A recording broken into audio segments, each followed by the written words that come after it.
Last spring, I learned about a trip organized by a Buddhist group in New York. And the idea was to canoe down the Green River in Utah for 2 weeks in total silence. And then every evening we would study the work of Dogen, a 13th century Japanese Zen master who believed, among other things, that mountains are aware. I thought that sounded great, so I decided to go. Now, before we left, I read some books about Dogen, and one was called Enlightenment Unfolded.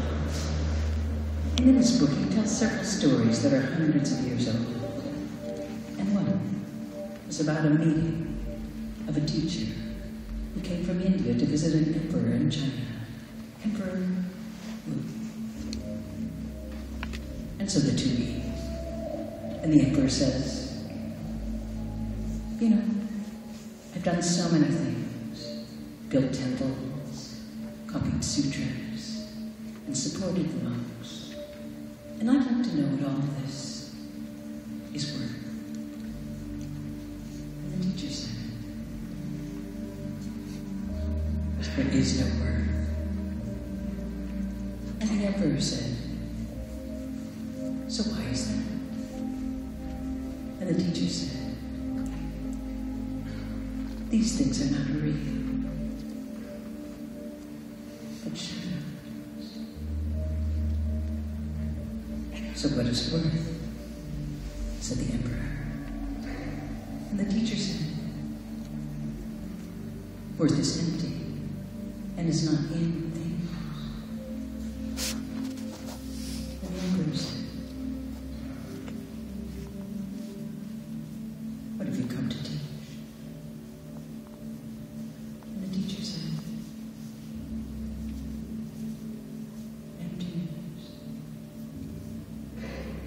Vast emptiness. And the emperor said, who is it that faces me? And the teacher said,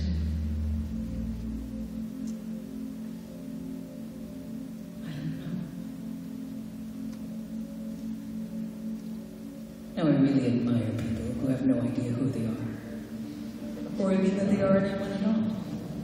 So I kept on reading. The rest of the book, there were all these koans and poems and lots of things to look out for when you're on a pilgrimage. And one of the lists went like this. 1. Don't pay attention to loud noises. Shut up. 2. Don't watch herds of pigs. 3. Don't stare at big fish, the ocean, bad pictures, hunchbacks, or puppets. 4. Don't pretend you have something in your closed fists. If you don't. Now, some of the book made sense, but most of it didn't really seem to apply that much to Utah. But I tried to memorize as much as I could so that I had something to think about in the long weeks of silence to come. And there were 10 of us. And when we got to the Green River, we were joined by another group that we'd assumed were also students of Dogen. Now, as it turned out, they were more like an outward-bound nature group. They had lots of rituals and songs and ways of doing things that had been sort of cobbled together from Indian lore and various self-help programs.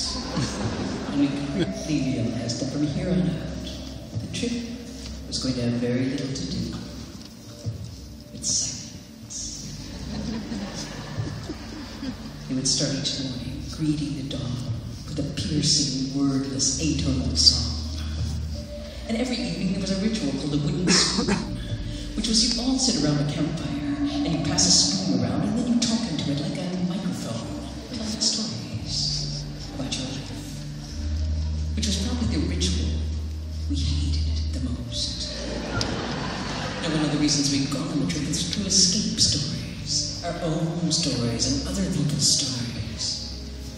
But by this point, we realized that we had to do things their way, since they were the ones with the maps and the food and all the good news.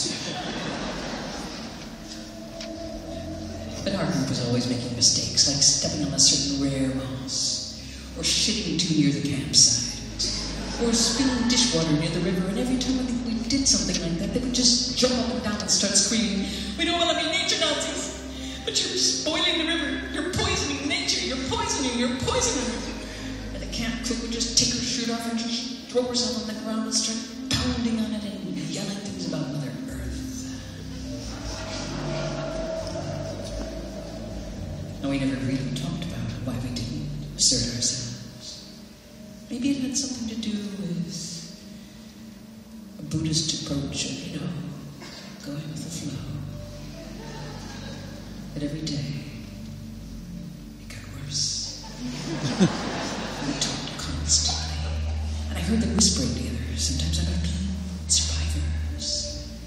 And they didn't seem to be the type to have been on any of the reality TV shows. They couldn't really figure it out. But as it turned out, this group was also an incest support group. And so they told their stories over and over again about what had happened to them.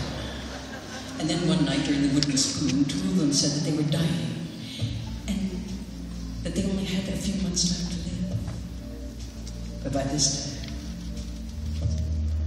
I had no feelings left for any of them. There were just too many rules, too many sad stories, and I was full of resentment. They were martyrs, and control freaks, and sad people, and losers. Everything I saw in myself